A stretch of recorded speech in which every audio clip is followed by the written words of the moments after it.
Today we're going to take a trip to the far side of the galaxy, and we're going to land smack dab in the middle of the Shi'ar Empire.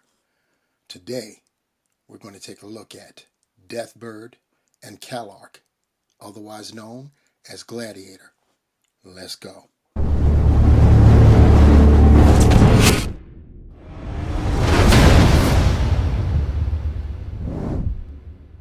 What is good, my peeps? It's the Ruckus back at you again. And you heard it and saw it in the intro, and you're seeing it right now. We have the two-pack that is under the X-Men banner, Deathbird and Gladiator. Yes, indeed. This should be pretty decent. We've gotten Gladiator before. This is our third time. Yes, we've gotten him in an SDCC exclusive. It was the Thanos Imperative. And we also got Gladiator in the Apocalypse Wave from back in the day. And this is our first time getting Deathbird. Long awaited. She's been requested ad infinitum over the years. So finally glad that we've got her. And I think I want to say I'm going to presume that the majority of collectors are getting this two-pack for Deathbird, but there will be those that will be feeling Gladiator because he's on a new buck, for one thing, and we have, as you can see, that additional head sculpt. We've got simmering eye effects right there, so that's definitely something to look forward to. We've got the X logo at the top. We've got a couple thumbnails of both characters on one side, and we've got different thumbnails of the said characters on the other.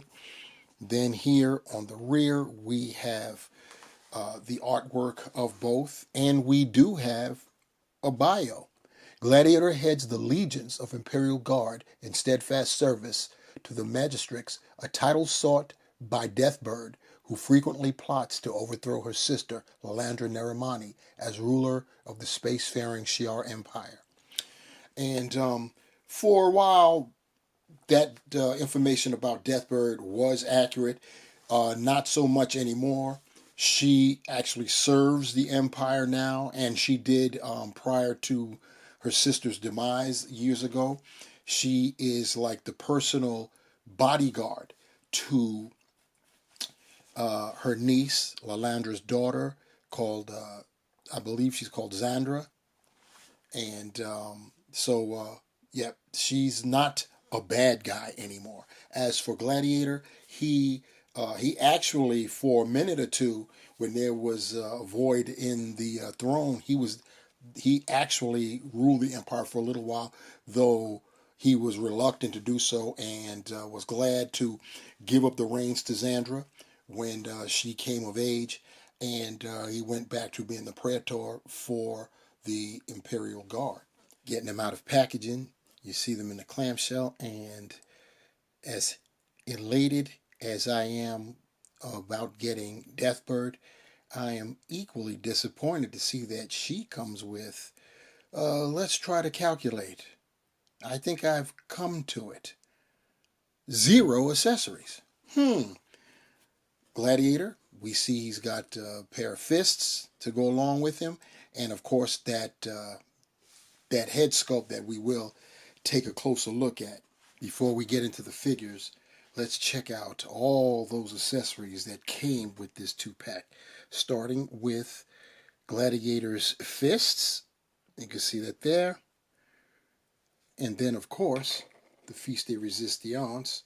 We are going to take a look at this head sculpt right here. And I do believe it's a good one. We've got exertion. So Hasbro did maintain what I've politicked for the past couple years of having a neutral head sculpt, which Calark came out of packaging with, and one showing some sort of emotion, which this one definitely does.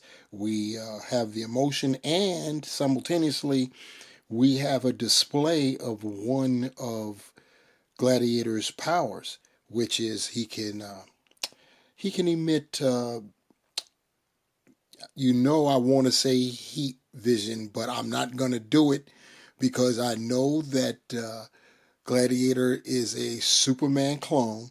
So, but that doesn't mean we have to just go with all of the same the same titles and designations for power set.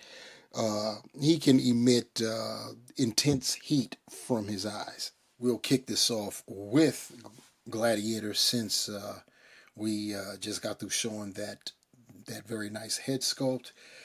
So you can already see, those of you that aren't in the know, that I already stated it previously, he is a Superman clone. Marvel has several of them. I mean, you've got Gladiator, you've got Hyperion, to a degree you've got the Sentry, and to an even lesser degree you have the Blue Marvel.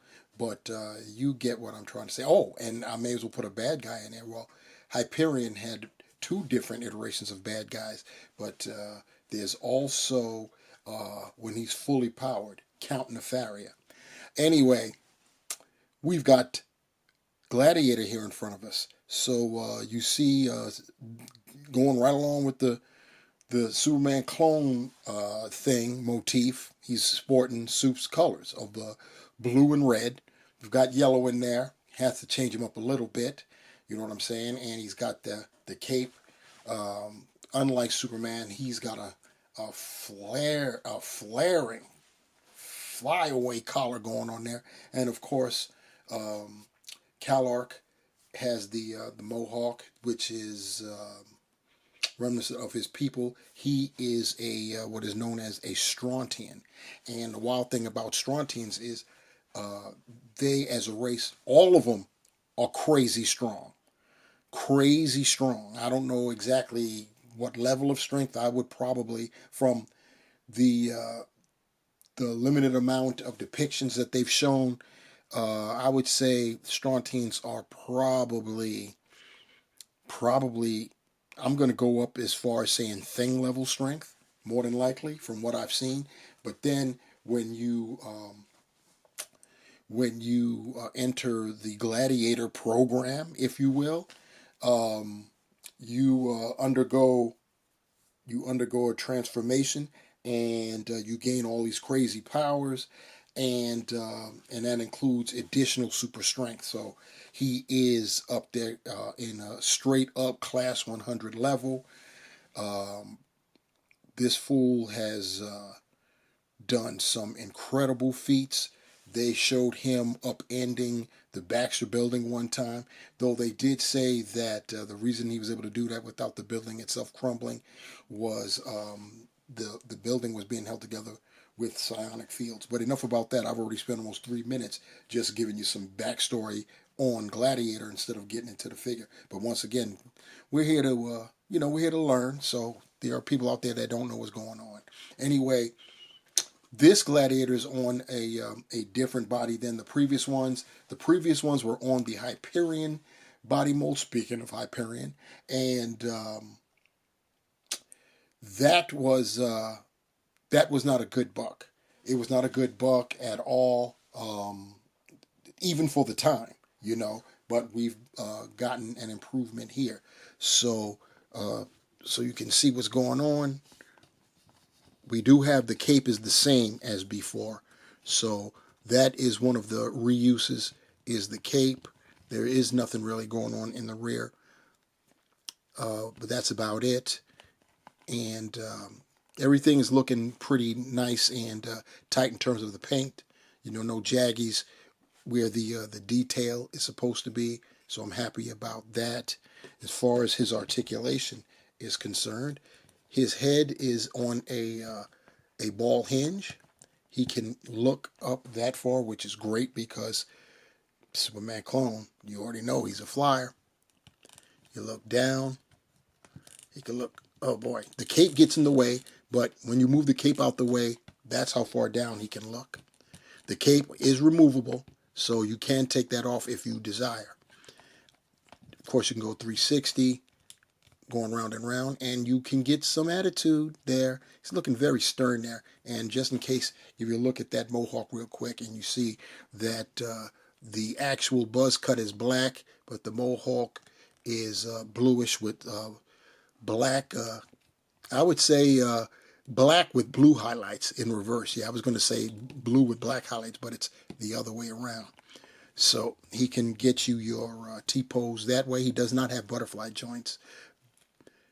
And so because of that, he can only get you this far in terms of the rear back, which lets you know that crossing the body is not going to be all that impressive. He can get you that right there. He's got the bicep swivel, double jointed elbows, as you can see right there. All four of his hands, of course, they swivel and they horizontally hinge. So you do have that. He's got an ab crunch, and so he can go forward all the way like that. It's kind of ugly in the back, but the cape kind of sort of hides that. And speaking of the back breaker right there. So you got that. He's got a waist swivel. He can do the splits that far. He can kick that far. He can get you 90 on the kick. And he can go back decent for going back. He's got the thigh cut, double jointed knees. Mine's are kind of tight, but they still go, as you can see right there. We do have a cuff there at the calf, so that's cool. He can point his toe forward that far, ballerina style.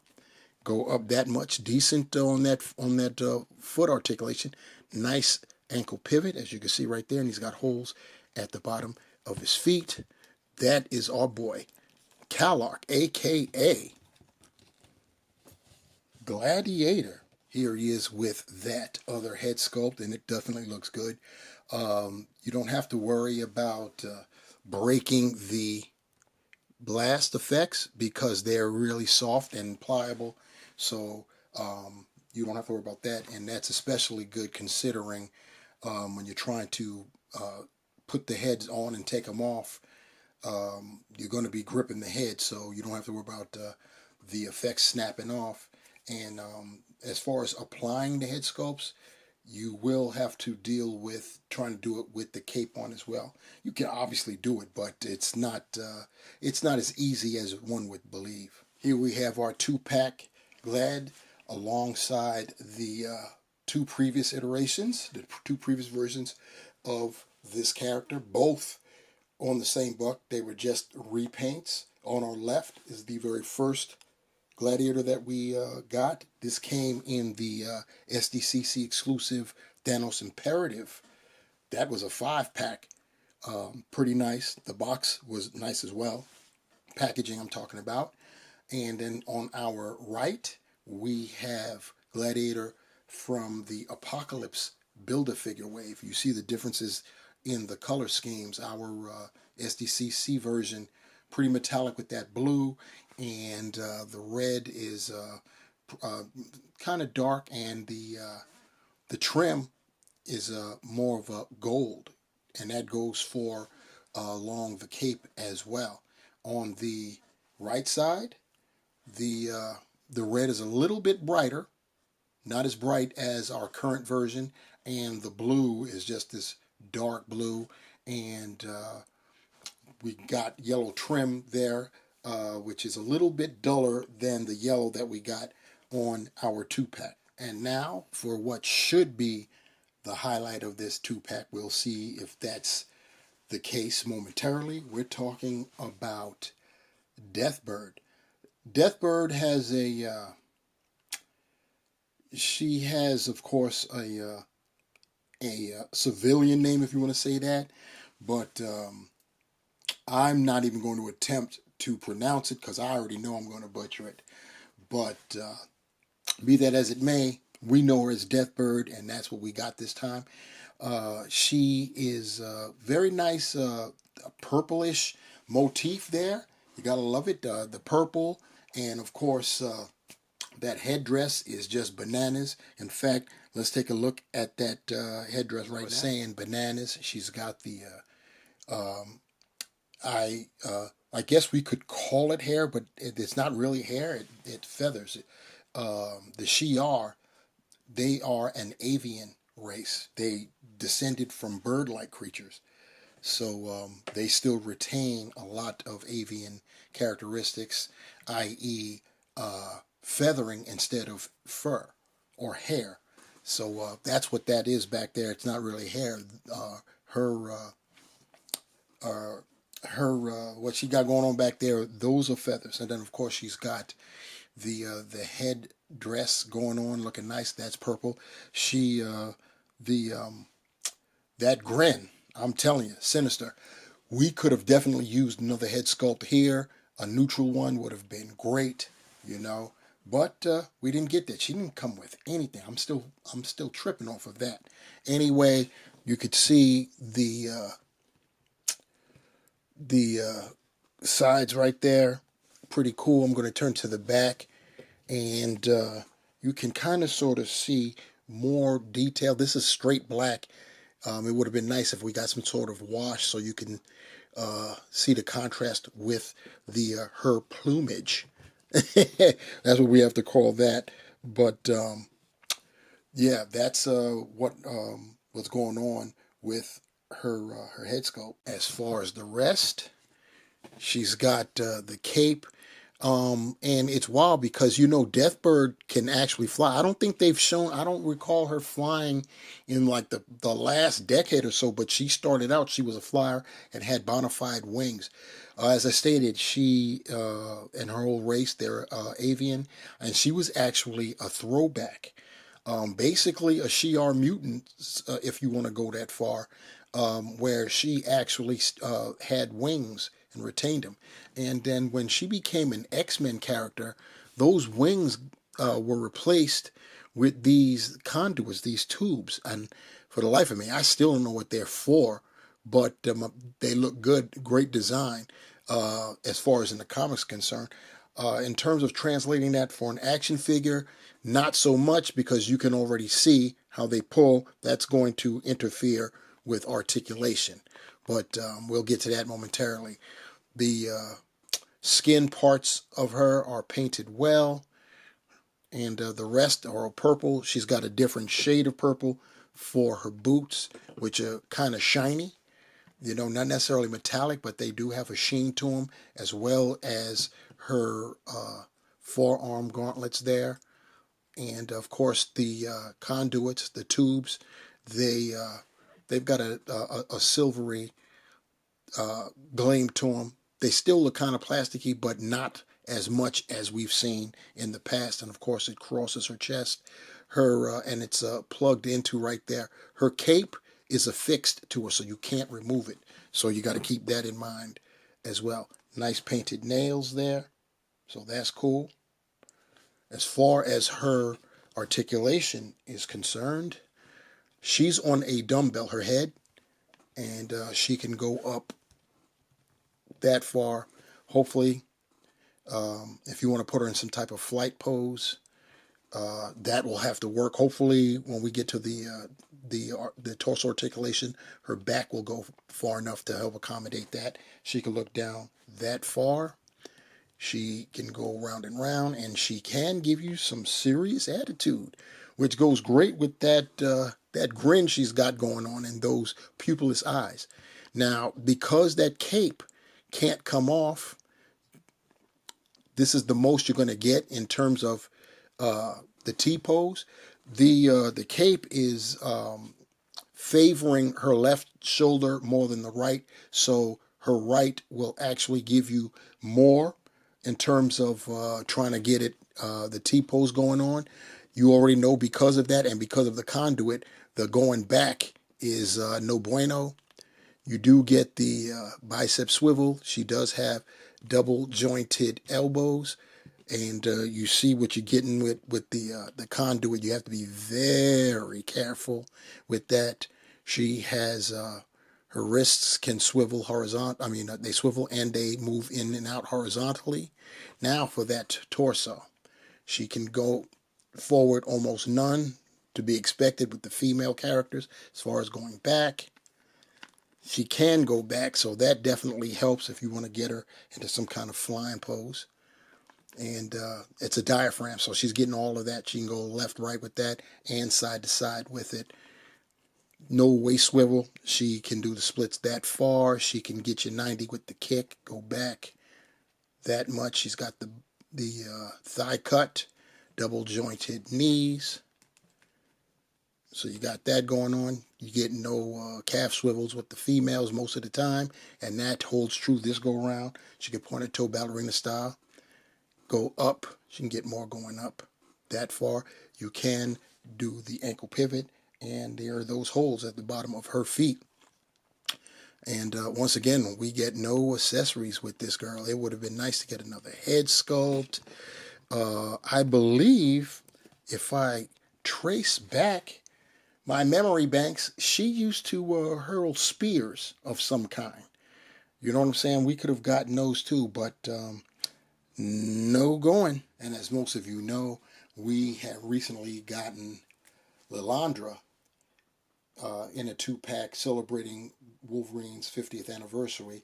We had gotten Lilandra with a brood-infested Wolvie. So that we got her sister here, Deathbird, is just great. It's also great that along with Gladiator, who we've already had, but we've got an updated version. And then, of course, we've got Fang, who I was like, I'm not going to break it out. Didn't seem, if we get more Imperial Guardsmen, then I'll be with it. But, yeah. And, yeah, we get more of anything dealing with the Shi'ar. That will be great for our Cosmic Shelf. So to sum up my thoughts on the Marvel Legends 2-pack consisting of Deathbird and Gladiator, mixed bag. It's a mixed bag. I got to keep it a buck with you guys. Obviously, starting with Gladiator, we got an upgrade, a much needed upgrade, so that is definitely cool. Also, what's cool is the head sculpt that you see him sporting right here in this closing shot. I'm loving that. It would have been nice if we got some bona fide I want to say heat vision so bad. Eye blast, optic blast. Even that seems kind of messed up because when you say optic blast, you think of Cyclops. You guys know what I mean. The head sculpt is bananas with the energy emanating from the sides of his eyes. It would have been nice if we got a bona fide projecting blast effect some kind of way. But this is cool. This is, this shows that we're going in the right direction. We could get this type of effect for the likes of the Vision. Cyclops already has this effect going on. So anyone that emits energy from their eyes, this is a good we can launch with that. Definitely an improvement on the body. You gotta give him that. The cape is still the same, but that's really the extent of the reuse. As far as what I would have deemed the highlight for this 2-pack, meaning Deathbird, that's where the disappointments come in. Excellent design, and it is definitely affected because of the design of the costume. You're not going to get much in the way of arm movement, arm articulation because of that cape. The cape is, you can't remove it, I should say. And the conduit, it's accurate, to the character, but once again, victim of that accuracy. The conduit that comes from her chest and around her back and coming to her wrists, they can prove problematic when you do move around those arms. You've got to be careful with that. That cape is bananas, is pretty good. She comes with no accessories, and that really disturbs me right there because she could have come with a neutral head sculpt, and I'm sure she used to throw some spear-like weapons. I'm almost positive. If I'm wrong, then I apologize. I'll offer a retraction, but that's what I believe she was able to do. But we got absolutely nothing with her. And like I said, I mean, it's not official that she's supposed to be the highlight. I'm just assuming because we've gotten Gladiator before, and this is the first time we've gotten Deathbird, and people have clamored for her for so long, I've designated her as the go-to for this set. Disappointing as it may be. Anyway, let me know what you guys think below about this set. Pass play, you're gonna have it your way. Are you excited you got Deathbird, but you're disappointed like I am with the lack of love that she received outside of her design? And as far as Gladiator is concerned, a worthy update to what we had before. Definitely replacing what we got going on, at least in my collection. Anyway, let me know down below. And while you're down there, if you have not subscribed already, do so, please. And also hit that like, and the notification bell. If you've subscribed, you'll be notified when I post other wondrous and interesting content for you. Anyway, that'll do it this go round.